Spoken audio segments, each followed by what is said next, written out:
Ikhwan akhwat yang dimakan Allah Subhanahu wa taala, ketika seorang murid sudah ditalkin oleh guru mursyid dan dalam bahasa Manqobah dikasih mahkota merah dan sorban hijau. Bahasa mahkota merah adalah zikir jahar, sorban hijau adalah zikir khafi. Inilah dua zikir yang sudah kita terima semua dari guru mursyid kita. Nah, ketika Syekh Ahmad Kanji sudah mendapatkan mahkota merah dan sorban hijau, maka ada tiga pengakuan dari Tuan Syekh Abdul Qadir Jailani. Apa tiga pengakuan yang dilakukan oleh Syekh Abdul Qadir Jailani kepada Syekh Ahmad Kanji sebagai muridnya? Satu, kata Syekh Abdul Qadir, wahai Ahmad Kanji, sekarang kamu sudah menjadi muridku. Satu. Jadi artinya apa? Setelah kita semua ini mendapatkan mahkota merah dan sorban hijau, mendapatkan talqin zikir dari guru mursyid, jahar dan khafi, maka secara otomatis kita ini sudah menjadi murid Tuan Syekh Abdul Qadir, sudah menjadi murid Tuan Syekh Muhammad Abdul Ghawas Qaddasahullah. Ini secara otomatis. Ya, kamu sudah menjadi muridku. Maka jangan pernah ada ikhwan yang datang ke sirna rasa pada abah-abah. Mudah-mudahan saya diterima jadi murid. Mudah-mudahan abah menerima murid jadi saya sebagai murid. Salah itu pernyataan itu. Ketika kita sudah ditalkin, Syekh Abdul Qadir sendiri mengakui kamu sekarang sudah menjadi muridku. Wahai Ahmad Kanyi, sekarang kamu sudah menjadi muridku. Ya. Jadi kita ini sudah yang ditalkin, sudah menjadi murid Abah. Jangan pernah minta mudah-mudahan, mudah-mudahan. Udah pasti. Udah otomatis ketika sudah mendengar talqin dzikir, kita sudah menjadi murid Abah. Ya. Dan Abah adalah sebagai guru kita. Dan luar biasa tanggung jawab seorang guru. Ya. Tanggung jawab seorang guru itu luar biasa. Dunia akhirat pengersawa. Ya. Tanggung jawab guru. Sampai dalam Manqobah itu Syekh Abdul Qadir, kalau muridku buruk dan salah, maka akulah yang baik dan benar. Dan aku berjanji, ya, di akhirat nanti aku akan berdiri di gerbang pintu neraka. Jangan sampai ada muridku yang dimasukkan ke dalamnya. Ini tanggung jawab seorang guru. Dan kita semua sudah diaku. Begitu mendapatkan mahkota merah dan sorban hijau, kita sudah diaku jadi murid Tuan Syekh. Menjadi murid Abah. Ya. Itu yang pertama. Satu. Yang kedua, kata Syekh Abdul Qadir, kamu menjadi anakku. Nih bahasanya Syekh Abdul Qadir luar biasa. Sekarang kamu sudah menjadi muridku. Satu. Yang kedua, menjadi anakku. Jadi kita ini semua ini adalah bukan orang lain. Ya. Kita ini semuanya ada anak-anak rohani dari guru kita. Nah, maka guru kita adalah walid kita, orang tua rohani kita. Maka dari zamannya Abah Anom sering sekali Abah Anom mengatakan itu saya punya anak di Solo, punya anak di Tangerang, punya anak di Jakarta, punya anak di Madura, punya anak di Jogja dan lain sebagainya. Karena kita semua ini adalah pada hakikatnya anak Abah semuanya. Ya. Itu anak Abah yang ini yang kurang dimengerti oleh orang-orang di Suryalaya. Mohon maaf. Ya. Mereka berpendapat bahwa yang menggantikan Abah Anom itu harus anak. Ya. Mereka mengatakan yang menggantikan Abah Anom harus anaknya Abah Anom. Sebenarnya pernyataan itu nggak salah. Cuma mereka pikiran mereka, wawasan mereka yang dinamakan anak ini anak secara zahir, anak zahiriyah. Ya. Tetapi yang dimaksud dalam Taurat yang namanya anak yang murid, semua murid adalah anak orang murid. Jadi Abah Awas ini adalah anak daripada Abah Anom. Ya. Yang dimaksud dengan anak itu semua murid-muridnya adalah anak. Ini bahasa Syekh Abdul Qadir. Sekarang kamu sudah menjadi anakku. Ya. Menjadi anakku. Ya. Sudah di aku kita menjadi anak. Ya. Ya makanya juga ada wajarnya juga kalau suka curhat ini namanya juga anak pada orang tua. Dan kita luar biasa. Coba perhatikan. Kita sebagai orang tua secara dohir saja. Terhadap anak kita sikapnya bagaimana? Ya. Anak kita sakit, maka kita yang ikut repot. Yang repot malah kita sebagai orang tua. Ya. Begadang kita sebagai orang tua kalau anak sakit bangun lagi, rewel dan lain sebagainya. Lembutnya orang tua. Kalau bisa anak saya jangan sakit, biar saya aja deh yang sakit. Itu orang tua. Kalau bisa anak saya jangan sampai sengsara, biar saya aja. Artinya apa? Orang tua itu banyak menanggung beban anak-anaknya. Inilah guru mursyid. Ya. Guru mursyid. Inilah Abah. Abah itu banyak nanggung beban-beban muridnya. Muridnya dari sini curhat. Curhatnya ya masalah-masalah, bukan curhat-curhat yang enak. Wah, wah, wah. Sebagai orang tua tetap akan dengerin. Sebagai orang tua akan dengerin, akan ikut membantu. Bukan saja urusan akhirat, urusan dunia juga. Abah masih siap menanggung. Karena ini adalah tanggung jawab seorang guru mursyid. Jadi bukan saja sebagai muridku, tapi juga menjadi anakku. Ini luar biasanya. Bagaimana kita nggak bersyukur? Alhamdulillahilladzi faddalana ala katsirin min ibadihil mu'minin. Kita ini semua anak-anak Abah. Ya, bukan saja secara fisik, mohon maaf, bukan saja A.A. Ijal, bukan saja A.C.C.F, A.A. Suhu, dan eh, yang lain. Kita juga semua ini anak Abah. Ya. Maka suatu saat ada orang yang ngomong kepada A.C.C.F, Abdul Somad, kayak jadi Abdul Somad, ya, A.A. mah enak ya, jadi murid, jadi anak Abah mah enak. Ya. Enak, Cecep sih udah jadi anak abah katanya.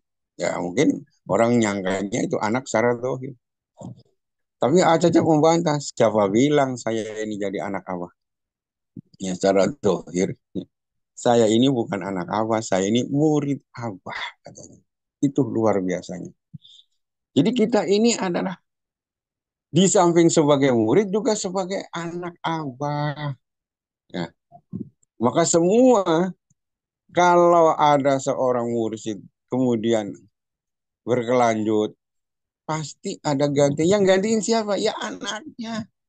Ya, ini sudah layak kalau gitu. Kenapa nggak mau terima Abah Awas? Kan ya bukan anak Abah Awas, bukan anak Abah Anom. Ya, anak Abah Anom ya jangan kan, jangan Wewan, jangan ini. Itu mah anak secara dohiri ya, Om. Nah, jadi Syekh Abdul Qadir, kamu ini menjadi adalah anakku. Ya sebagai orang tua kan luar biasa. Namanya orang tua. Anak ada kekurangan ditambahin, anak jatuh ditolongin, anak ada apa-apa dibantuin. Itu resiko sebagai orang tua kita. Ya, kita nggak mungkin membiarkan anak kita ini hidup sendirian. Nggak mungkin. Kalau dia jatuh pasti kita tolongin. Kalau dia minta sesuatu pasti kita kasih. Selagi itu manfaat. Kalau ada apa-apa kita kita bantu. Ini adalah orang tua kita. Begitu pula guru mursyid. Guru musik itu orang tua kita. Makanya Syekh Amin Kurdi itu mengatakan inkana maridon a'adahu wa inkana dhu hajatin a'anahu. Seorang syekh mursyid itu kalau muridnya itu sakit pasti nengokin. Pasti nengokin. Ikut ngurusin guru kita dengan caranya. Kalau kita punya hajat pasti ditolongin. Karena apa? Karena guru-guru kita adalah orang tua kita semua. Nah, yang ketiga, pengakuan dari Syekh Abdul Qadir. Dan kamu adalah menjadi rijalullah, pahlawan Allah. Jadi setelah Syekh Ahmad Kandi ini menerima mahkota merah dan sorban hijau, kata Syekh Abdul Qadir, kamu menjadi muridku, kamu menjadi anakku, dan kamu menjadi rijalullah, pahlawan Allah. Nah, apa rijalullah? Rijalul la tulhihim tijaratu wala bai'un an zikrillah. Rijalullah ini adalah la tulhihim tijaratun yang tidak bisa dilalaikan oleh tijarah, oleh kesibukan apapun. Tetap zikir kepada Allah Subhanahu wa taala dengan mahkota merah dan sorban hijau. Inilah luar biasanya kita bertemu dengan guru mursyid. Ya. Tinggal kita koreksi diri kita. Kita ini sebagai murid, sudahkah kita menjadi murid yang patuh kepada guru mursyid? Ini pertanyaannya. Sudahkah kita menjadi murid yang baik? Kita ini termasuk murid yang baik atau murid yang bandel? Kita ini termasuk murid yang rajin atau yang malas? Kita ini termasuk murid yang penurut apa yang murid yang pembangkang? Ya. Ini semua ada resikonya. Kembalinya kepada diri kita sendiri. Yang jelas kita murid. Yang namanya sekolah murid banyak. Ya. Ada yang jadi guru di antara ikhwan, ada yang jadi guru. Ya, yang namanya jadi guru, muridnya banyak. Yang murid macam-macam. Ada murid yang rajin, ada murid yang malas, ada murid yang pinter, cerdas, ada murid yang sedang, ada yang murid yang lelet. Ya, macam-macam permasalahannya. Ada murid yang cerdas tapi jarang sekolah. Ada yang sekolahnya rajin tapi diajarin nggak masuk-masuk. Itu macam-macam guru kita ini. Murid Allah. Semua murid Allah. Ya, tergantung kita di posisi yang mana. Ya, maka di awal kita dimodalin itu jimnya adalah jihad supaya kita berjuang menjadi murid yang baik. Yang kedua adalah kita menjadi anak-anak Abah. Ya, menjadi anak Abah. Ya, pertanyaannya, ya orang tua kita pasti bela. Ya, pasti guru kita pasti bela. Dunia akhirat pasti kita akan kita dibela. Cuman pertanyaan yang kepada kita, apakah kita ini menjadi anak yang soleh, menjadi anak yang baik atau enggak? Ini kita juga punya banyak anak kan. Ya, dari Iwan banyak anaknya. Ada yang anaknya 5, ada yang anaknya 6, ada dan anaknya sampai 10. Ya anak juga kan macam-macam. Ada yang tukang jajan, ada yang tukang ini, ada yang sekali disuruh langsung berangkat, ada yang disuruh lama ini nunggunya. Ya. Ada yang sudah siap, ada yang kalau disuruh maunya minta bayaran, ada yang anak ikhlas, ada yang ya macam-macam anak-anak. Inilah kita semua di hadapan guru mursyid kita. Kita ini anak-anak Abah. Ya. Ada anak yang namanya anak itu ada anak bandel, ada yang anak yang nurut lain sebagainya. Ya. Lah kita semua perjuangan kita, jihad kita ya, kita jihad bagaimana kita ini berusaha selalu menjadi anak yang berbakti kepada orang tua, menjadi murid yang berbakti kepada guru mursyid. Ini yang harus kita berjuang. Ya, yang harus kita perjuangkan ini. Ya. Sebagai murid kita berbakti kepada guru. Gimana caranya? Bantu guru. Ya, bantu guru. Bagaimana bantu guru? Bantu program-program guru. Sebagai anak kita bantu orang tua kita. Ya, bantu apa? Bantu kerjaan orang tua kita kita bantu. Ya, kayak kita bantu orang tua kita. Ya, bapak kita lagi ngapain kita bantu. Ya, orang tua kita lagi ngangkutin air, kita ikutan. Orang tua kita lagi nyangkul, kita ikutan. Orang tua kita lagi beresin apa, kita ikutan. Ini kita tugas kita sebagai anak. Nah, yang ketiga, kita ini adalah menjadi rijalullah, pahlawan Allah. Siapa yang tidak dilupakan, tidak dilalaikan oleh tijarah dan baik dengan kesibukan dunia. Ini tugas kita. Ya, semestinya seyogyanya setelah ditalkin, dahar dan hobi kita nggak pernah lepas. Hobinya nggak pernah lepas. Ya, cuman yang namanya kita, ya kadang-kadang kita ya begitu. Kalau lagi datang lah datang, lagi hadir lah hadir, lagi khusyuk ya khusyuk, lagi ngeblank ya ngeblank.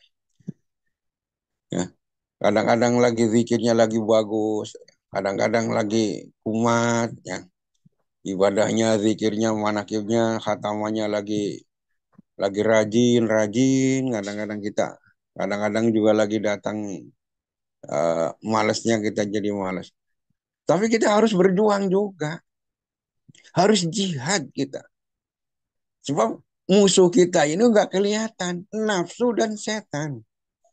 Dan senjatanya adalah zikir, mudawamatu zikri.